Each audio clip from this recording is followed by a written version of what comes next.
The Mass Effect universe is full of interesting histories and intricate details, so let's cover some of those stories. I'm going to go over 50 random facts that are mostly from the lore, but also some about the choices made around the game's development. The first bit here will be about the companions, as this information is from the Shadow Broker dossiers you can find on the Shadow Broker base. In Grunt's extranet search history, he really liked to look up dinosaurs and sharks. He also has a weird purchase history, reading works from Ernest Hemingway and downloading a few interesting movies about Asari.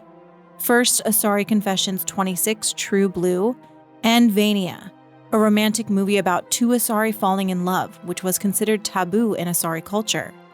Garrus was using his paychecks to secretly pay for his mother's treatments. She had Korpala syndrome, a neurological condition, and wasn't doing very well. Morden also contacted STG for Garrus and provided collector tissue samples to help get Garrus's mother a spot at the Solarian Helios Medical Institute, and he also got higher-up clearance to advance her treatment. When Garrus talks about his family back on Palaven in Mass Effect 3, he doesn't mention his mother, so either she was continuing treatment off-world or she died between 2 and 3. Morden was a theater kid, to no one's surprise. He had starred in several plays, including Pirates of the Penzance, Eoanthe, and Hamlet, Interspecies Edition.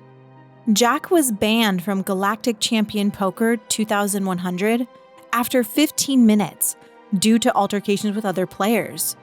And Jack was also a poet. She had submitted her poem to Galactic Poetry Month, but was rejected. Samara has a personalized Happy Birthday Mom travel mug with a picture of Samara and her children on it. It seems it was broken at one point because the handle is cracked with some glue marks around the repaired damage, so I assume she's had it for a while. She also has a memorial sphere and sculpture of her and her previous bondmate, presumably the father of her pureblood Asari children. Samara also has a first place trophy for Amateur Skyball League. Legion probably has the best and funniest dossier out of all the companions, because it reveals that Legion was a gamer. There's a bit of info on his previous games and characters, but what's most funny is that not only was he suspected of using VI and hacking because he was so good, he was also suspended for 3 days for unsportsmanlike behavior, specifically taunting during one of his tournaments. He played Galaxy of Fantasy, N7 Code of Honor Medal of Duty, Grim Terminus Alliance, Geth Attack Eden Prime Fundraising Edition, and Fleet and Flotilla, a dating sim which he put 75 hours into. Kasumi, like Jack, was also a poet and actually wrote a poem about how Jacob is perfect and is essentially about how she has a crush on him. Kasumi was also in possession of some pretty prized antiques, including the Mona Lisa and one of the largest cut diamonds in the world, the Koh-i-Noor, aka the Mountain of Light, which weighed over 105 carats, and this is a real diamond. When Arya was planning for Afterlife, she wanted to get Krogans and humans in her fighting pit instead of Vorchas, and she also wanted to book some Hanar jugglers. The Citadel gets more than 9,000 million tourists a week, which is crazy to think about. The original Shadow Broker was taken from his home planet after the Shadow Broker before him sent his agents to capture a Yogg from their homeworld. That Yogg then became a high-ranking informant known as Ketchlu, and grew so powerful that the Shadow Broker tried to have him eliminated, but was then killed and the Yogg took over as a Shadow Broker before Liara.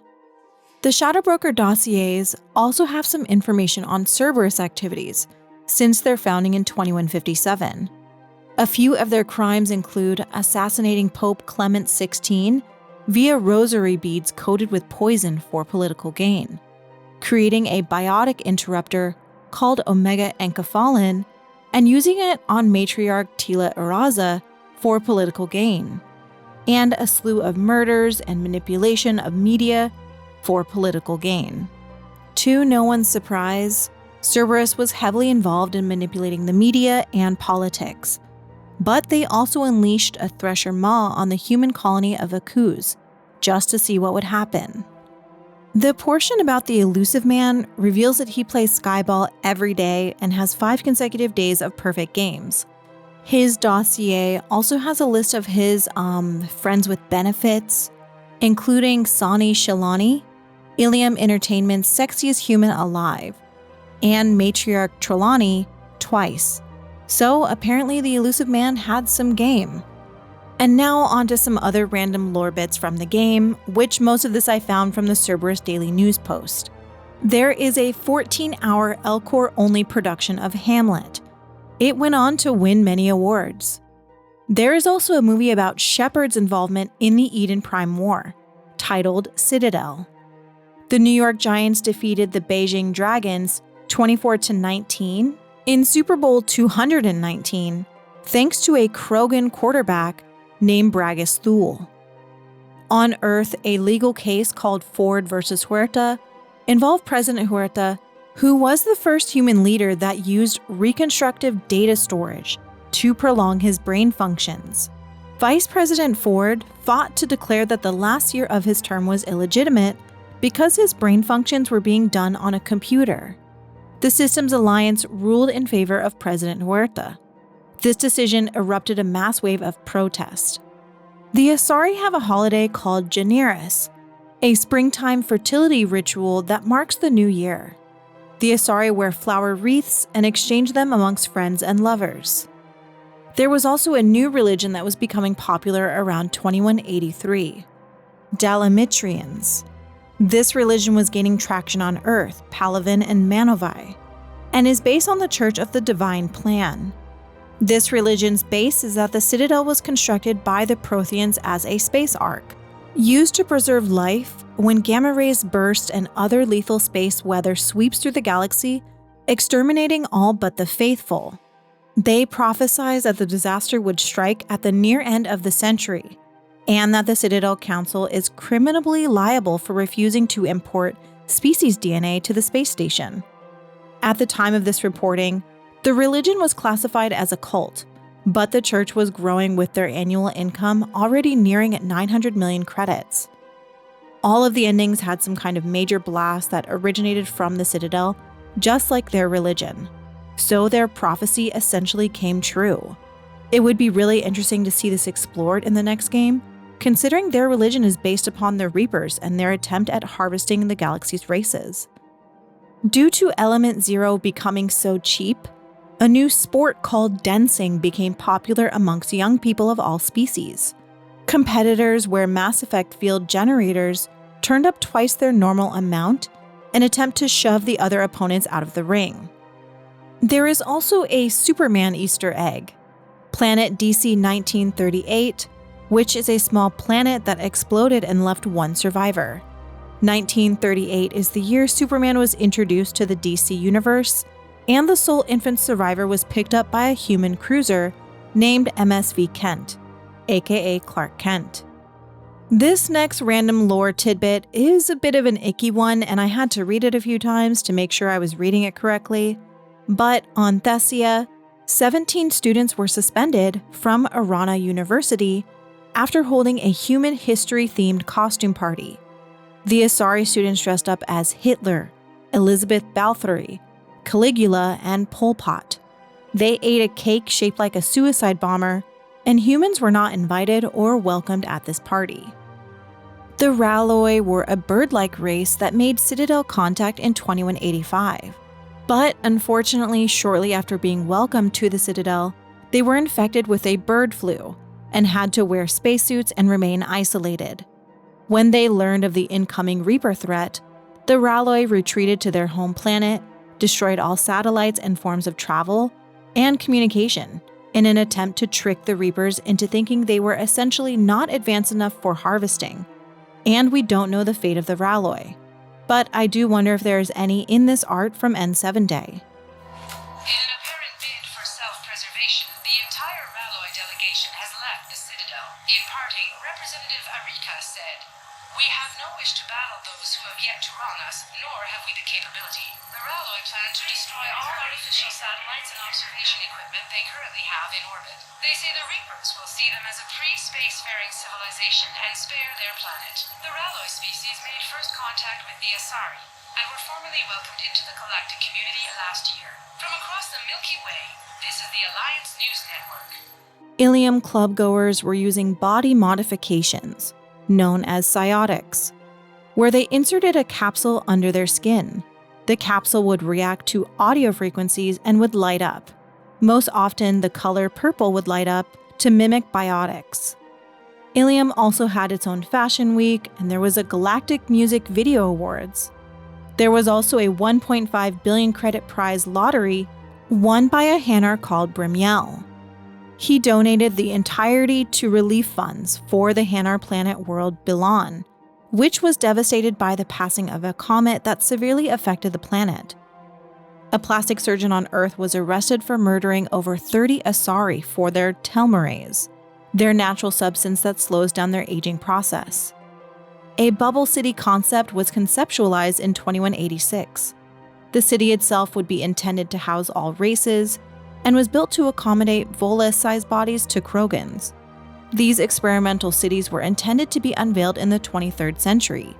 This is an interesting tidbit if Mass Effect 5 does take place in the future. There was a popular sport created called curve gliding.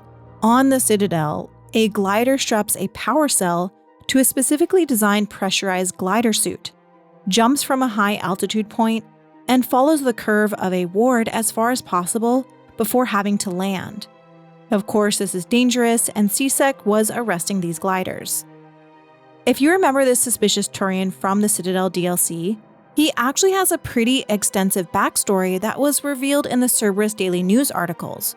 Roland Quarn pretended to be a prominent CEO by stealing the dead CEO's identity and biometric data, and he got away with it for 2 years. A simple routine traffic stop exposed his true identity, and he was put on trial for his crimes. As it turns out, he had impersonated dozens of other people, including a stunt driver, a sous chef, a martial arts instructor, an ambassador, a Varen tamer, a news anchor, and a stand-up comedian. He never stole any money. He just pretended to be other people. While awaiting his trial, he escaped and left a very polite note for his previous employers. "Sorry about the bail. I wish everyone the best. I've never been prouder of the people I've worked with, and that's saying something." He then went on to steal the Times Square 2186 New Year's Ball, after it had been moved to the Presidium for the New Year's celebration. And he actually returned it though, and left it intact to be found on the Citadel, with a note that said, "C-Sec needs more funds. You can get anything onto this station." So while yes, he's a thief and an impersonator, at least he's a nice one. Garvug, a planet mentioned in several Cerberus Daily News reports for its warring, was found to have Prothean artifacts. The official ship for the Citadel Committee on Paleotechnology was shot down over the planet, and the data files on Prothean inventions seem to have been taken by criminals. A public memorial and museum have been built on the destroyed site of Eden Prime, and it has been declared a culturally significant site by Earth's Council for the Preservation of Human History and Culture. An expedition of around 300 colonists cryofrozen left to explore Alpha Centauri in 2070. This expedition was called the Manswell Expedition, and despite having a successful launch, communication was lost shortly after takeoff. They were thought to have been lost, but an Asari expedition on a small planet in the Alpha Centauri system was ambushed by humans, and one of their Asari scientists was taken. They have been cut off from everyone and civilization for over 110 years, and have no knowledge of Mass Effect relays, aliens, and biotics. Eventually, peace was made with the Manswell colonists, and the Asari was returned. Some of them decided to remain with their new colony, while some rejoined galactic life. A Turian general challenged a leader of a terrorist group to a 1v1, and the video of the duel was leaked on the extranet. Many memes of the duel were created, including one set to Lady Sweat's song titled "My Bitch Now." One of the final reports from Cerberus Daily News is that the Batarians are fleeing their government due to the Reapers destroying their planet's comm buoys. And while there are some very hot takes amongst the fandom about Batarians, they are also an oppressed people by this very government. I wonder if this story thread could lead more into Batarians coming a more focused on race in Mass Effect 5, and they get sort of a redemption arc. One of the escaped Batarians is Governor Grothan Pasness, who first blamed the Alliance for the Combui destruction, but has since changed his stance and called on his fellow Batarians to embrace the Citadel species as brothers and sisters in arms. This could be a really interesting plotline to explore in the future. Researchers found a beetle-like creature called the Kirik that can use biotics. Biotics are usually able to be controlled and used by intelligent species, so the discovery of beetle-like creatures that can control their biotics was very surprising. When the science team was trying to leave the Kirik's planet, the Kirik stopped them and tried to communicate more, seemingly not wanting to end their conversations with the scientist. Their intelligence levels were being evaluated by the Council, and that's all we know about their fate. Now that we've explored some of the Cerberus Daily News articles, let's look at some other random Mass Effect facts. The Salarians were designed after the iconic large-eyed gray aliens, and Mordin specifically was designed after Clint Eastwood. The Krogan were inspired by the wrinkle-faced bat. The Asari skin tones were designed after the green-skinned Orion in Star Trek, and an Asari male was conceptualized, but no one liked it, so it was scrapped. If you hang out in Legion's quarters, he'll do a little robot dance. There is a planet in the Antaeus system named Ploba, and scans of Ploba have shown information of massive solid structures deep within the atmosphere, too regular in pattern to be anything natural. Some believe the planet is a Jupiter brain, a planet-sized supercomputer. It's also theorized that an ancient spacefaring race disposed of their weapons by dumping them on the planet. Either way, no additional information is known about Ploba. There is an offshoot Salarian race called the Listheni that lives on Omega. Originally, I had speculated that these Salarian-looking aliens from this year's N7 reveal was a Listheni, but I think the single horn means it's a different race. Maybe, who knows. Leading up to Mass Effect 3's release, there was a ton of different marketing. There was this live-action trailer of broadcasts from around the world on Alliance News networks.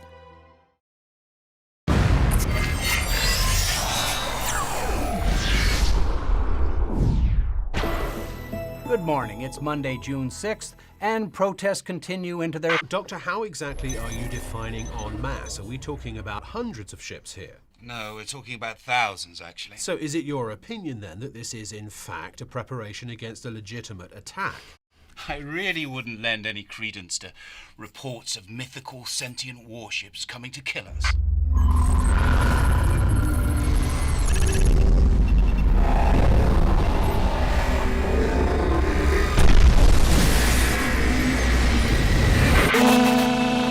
J'ai rien là. Il me faut une information vite. Heute Morgen um 8:13 Uhr Ortszeit geriet die Europäische Union unter Beschuss von 地球は Reaper-Kampfhubschraubern. 現在奇妙な静けさに包まれています。そしてノロテクノから出現した contre les forces hostiles.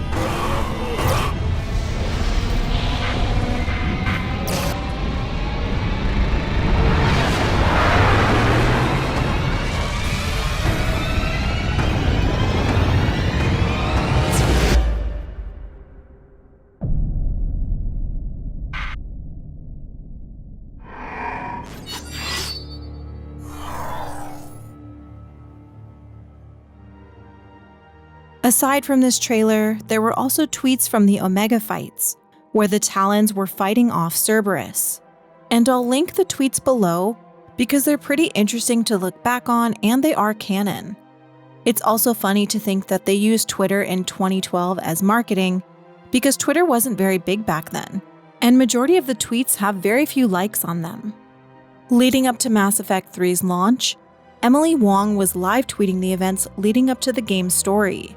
She realized that her broadcast signal was a beacon for the Reapers, and that they were headed towards her location. She wasn't alone though, and she refused to die or let others be killed by the incoming Reaper. So she rams her Skycar into the oncoming Reaper and is presumed dead. She sacrifices herself to save the people who were also at the broadcast location. Her voice actress, Andy McAfee, says she was originally scheduled to record for Mass Effect 3, but was then told she was no longer needed. I assume Diana Allers replaced fan favorite Emily Wong, but either way, it's a shame she was killed off this way, as a lot of fans didn't know what happened to her. Rana Thanoptis, the Asari from Vermeer, is voiced by Mark Mear's wife, Belinda Cornish. There is unused audio of alien voices that were supposed to be ambient sounds in Mass Effect 1. You can hear what the different races sound like without a translator, and honestly, it's kinda spooky.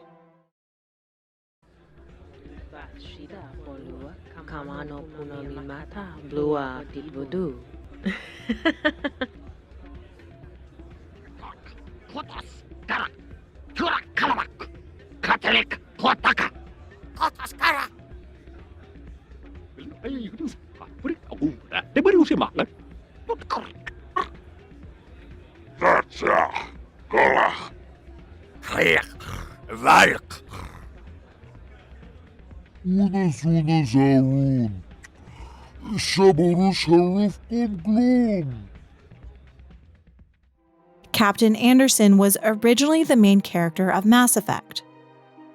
Casey Hudson went to a supermarket and purchased slabs of meat, and then combined them with circuit boards, ribs, and screws, which ended up inspiring the dreamlike sequence Commander Shepard has from touching the beacon.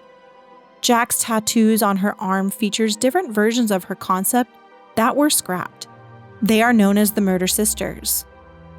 The Moon VI, aka the Rogue VI, that eventually became EDI, sent out binary codes after being destroyed.